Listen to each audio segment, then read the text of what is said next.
Hello everyone, welcome back to Bug Bounty Breakdown.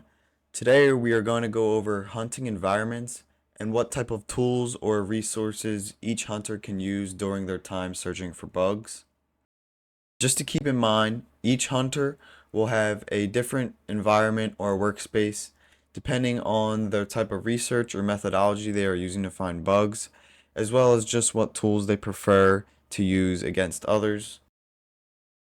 For me personally, I am more of a manual hunter now, so I will go over what that means for my workspace, but we will also talk about different styles of hunting in another video and maybe what tools come along with that. So let's get started. So the first main thing in a bug bounty hunting environment are going to be your proxy tools.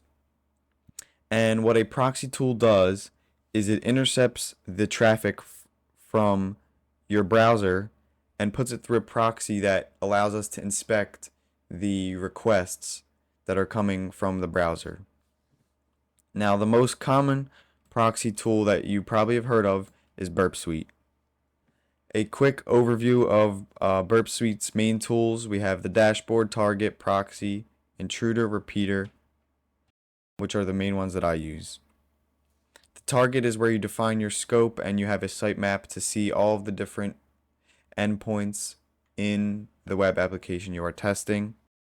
And the most important section here, I would say, is the proxy tab.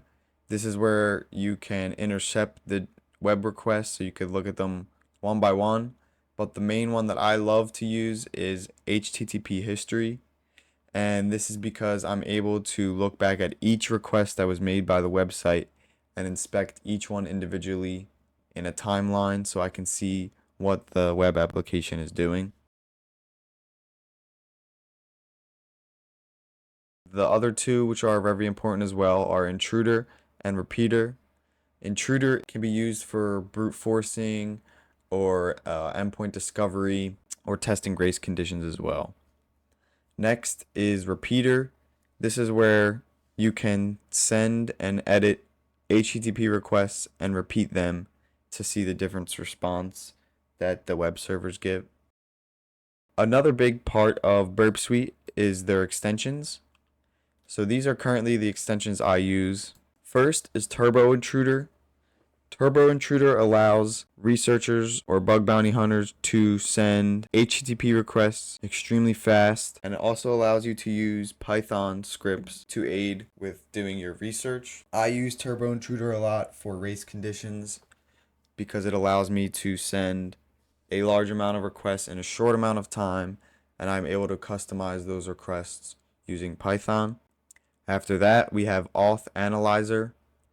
This allows users to test for broken access control issues or privilege escalation, which we will get into in another video.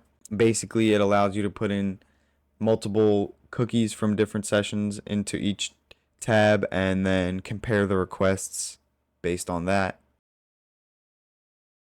Next is GAP, or Get All Parameters. This Python extension goes through the selected web application and searches for all of the parameters, links, and words in the JavaScript to be able to pull back some surface area to test on. Now, the next proxy tool, known as OWASP Zap, is similar to Burp in the sense that it can spider and crawl and resend requests. Zap isn't used as much as Burp, but this is an option to keep in mind if this is your preferred proxy. Now, the newest one out of all of these proxies is right here, Cadio or Cadio. I don't know exactly how to say it. But this one is designed to be more of a lightweight proxy tool, which still has a lot of the same features like HTTP history, creating projects, having the sitemap, as well as match and replace and replay. Now, a unique feature about Cadio is the ability to use workflows. Workflows are a way to automate and customize a sequence of actions. For example, on Cadio's GitHub, one of the workflows is to generate a CSRF proof of concept. So next are going to be the tools that I use to hunt. Now, most of my hunting is done strictly through Burp Suite because I am trying not to rely on automation to do things, as it takes more time and there's a higher chance of false positives when doing that if you don't know what you're doing. The first set of tools that I would recommend to anyone would be the tools by Project Discovery. The ones highlighted in red are the tools that I have used the most in getting to know a web application. I have used some of the other ones, but not enough to talk about them. So first, in the Discover column, we have Subfinder, which is a subdomain enumeration tool, which allows you to widen your attack surface. Next up is Nabu, which is a port scanner, and this is a very quick port scanner, so it allows hunters or any security researchers to quickly port scan a target or multiple targets. Next is Katana. Katana is great for discovering endpoints and different parameters within a web application if you wanted to do it via a command line. Next is HTTPX. This is a tool that I use to check if hosts are online. I feed it a list of hosts and I check through there. And lastly is Nuclei and Interact SH.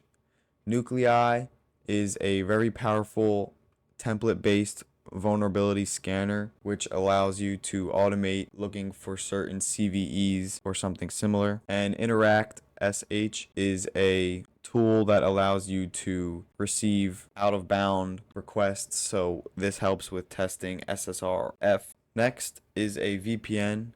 I personally use Proton VPN, and I do not use this while hunting the entire time. I use a VPN if I get blocked by a web application firewall, or if I want to test something through a different IP, just so I could see how the website reacts to that. Now, this bookmark I use quite a bit. It's just a JavaScript that I bookmarked, and I found it from at ReniPack. Now, this extracts all endpoints from the DOM, like he says, and from all of the external script that are embedded on the page. And here's the link to that. So as you can see for Twitter, it finds all of the endpoints that are on that current page. And this can lead to finding endpoints that aren't supposed to be exposed to normal users, or just, again, widening that attack surface. And here is my link that I use to host it, but he also has one in the tweet itself.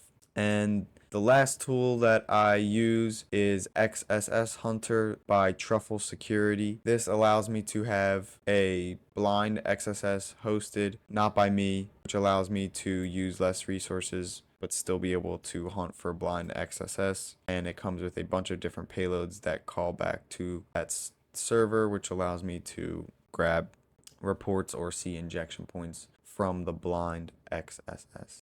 Stay tuned for more advanced topics or more in-depth videos. This one is just kind of setting the landscape to be able to get further into finding bugs. I just wanted to say thank you for watching, and that's it for today's video.